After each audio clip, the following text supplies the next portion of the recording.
আলুর দিকে আমি হাইটে গেলাম, এদিকে 4-5 জন, এদিকে 4-5 জন, তাও খুঁজে পেলাম না। দুপুরবেলা পাঠালাম 8-9 জন, তাও পেলাম না। এই জায়গায় 5-6 জন নামে দিলাম দড়ি দিয়ে বান্ধে, তাও পেলাম না। এখন দুবার কল করি, সেও আবার 3টের সময় টাইম দেয়। আমি এখন কি করি, এখন কোন জায়গায় যাবো? এখন সরকারের কাছে আমার আবেদন একটাই, আমার মৃদুলটা কীভাবে আপনি সুশোধন করবেন।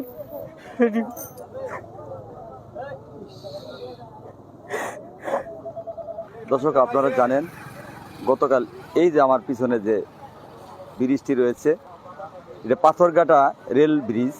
এই ব্রিজ থেকে 4 জন ছেলে ঢাকাগামী তিস্তা ট্রেনটি যখন এই ব্রিজের কাছাকাছি চলে আসে, তখন 4 জন ছেলে, শিশু বয়স 12 বছর, 11 বছর, 13 বছরের শিশু, তারা এখানে লাফ দেয়। লাফ দেওয়ার সময় মৃদুল নামে একটি ছেলে এই নদীতে নিখোঁজ হয়। নিখোঁজ হওয়ার পরে অনেক লোকের সমাগম কিন্তু এখানে ঘটেছিল, হাজার হাজার লোককে আমরা দেখেছি। কিন্তু গতকাল যে মৃদুলের লাশ দেখার জন্য এখানে হাজার হাজার মানুষের সমাগম ঘটেছিল। 24 ঘন্টা কিন্তু দর্শক পার হয়নি, এখন কিন্তু আর কোনো মানুষজন নাই। রয়েছে মৃদুলের কিছু আত্মীয় স্বজন। মৃদুল 23 দিনের বাচ্চা, এই 23 দিন বয়স থেকে তার দাদা দাদির কাছে মানুষ হয়েছে। মৃদুল আমার লাতিন, আমি 6 মাস বয়সকাল আমি পালছি, 11.5 বছর বয়স। এদিকে দুবারও আসে বিষয় লোক, কালকে আমার নাম্বারটা আমার দিয়ে গেল 10টার দিকে আসবো, আমি আবার 9টার দিকে কল করলাম। উনি আমার সাথে জিজ্ঞাসা করলো, তোমরা 3টে বন্ধু থাকো ওই জায়গায়, 3টে পর আমরা যাচ্ছি। এই জায়গায় এসে পুলিশেরা এসে কিছু লিখে নিয়ে গেলো, কি মিল লিখে নিয়ে গেলো আল্লাহ জানে। এখন মনে করেন ওই দুবারও আসে না, কেউ আসে না। আমরা এই 3টে বন্ধু টাইম দিয়ে এই জায়গায় বসে দিয়েছে, পোলাবান 10-12টা নামিয়ে দিলাম, তাও পেলাম না। আর সরকারের কাছে আমার আবেদন একটাই, আমার মৃদুলটা কীভাবে আপনি সুশোধন করবেন।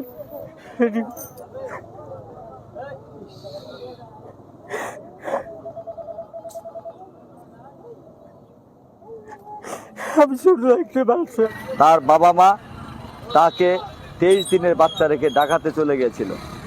আজকে তার বাবা মাও কিন্তু এখানে এসেছে। কালকে ফায়ার সার্ভিস কর্মীরা এখানে মাত্র 2 ঘন্টা উদ্ধার অভিযান পরিচালনা করেছে। আজকে আবার সকাল থেকে ফায়ার সার্ভিসের এই অভিযান শুরু হওয়ার কথা ছিল, কিন্তু দর্শক এখন প্রায় 3টে বাজতে চলেছে, এখন পর্যন্ত ফায়ার সার্ভিসের কোনো কর্মীকে কিন্তু এখানে দেখা যাচ্ছে না। গতকালকে যে শিশুটি এখানে পানির ভিতরে নিখোঁজ হয়েছে তারই ফুপা, তার বাবার নাম মোহাম্মদ বাবু ব্যাপারী, তার মায়ের নাম মৌসুমী। তারা স্বামী স্ত্রী ঢাকা থাকে, ছেলের বাপ মা ঢাকা থাকে। এই কিশোরটির দাদা দাদির ওখানে ছোট থেকে লালন পালন করে, তার দাদা দাদি লালন পালন করে আসতেছে। তারা খুবই গরিব, তারা অসহায় মানুষ, তাদের নাই বলতে কিছুই নাই। তারা সরকারি খাস জমিনের ভিতরে তারা বসবাস করতেছে, তার দাদা দাদি। আর তার বাবা মা ঢাকায় থাকে, তারা ছোটোখাটো ব্যবসা বাণিজ্য করে জীবিকা অর্জন করতেছে। তো গতকালকে এই শিশুটি ব্রিজ থেকে পড়ার পর থেকে অনেক লোকজন খোঁজাখুঁজি হয়েছে। সরকারি প্রশাসন, সাংবাদিক, জামালপুর ডিস্ট্রিক্ট থেকে দুবারও আসছিল, দুবারও অনেক চেষ্টা করছে। 5টার সময় নামছিল, সন্ধ্যা 6টা পর্যন্ত তারা এই কার্যক্রম অভিযান করেছে। তাতে কিশোরটি সন্ধান পাওয়া যায়নি। তো আজকে সকাল 10টার সময় উনি ফোন দিতে বলেছিলেন, দুবারও পক্ষ থেকে তারা ফোন নাম্বার দিয়েছিল। আজকে সকাল 10টার সময় আসার কথা ছিল, এখনো পর্যন্ত আসে নাই।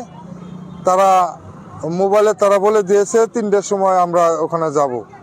তো 3টার পর তারা আসবে, তারা এখানে চেষ্টা অভিযান চালাবে। যদি পাওয়া যায় তারা তাদের দায়িত্ব তারা পালন করবে।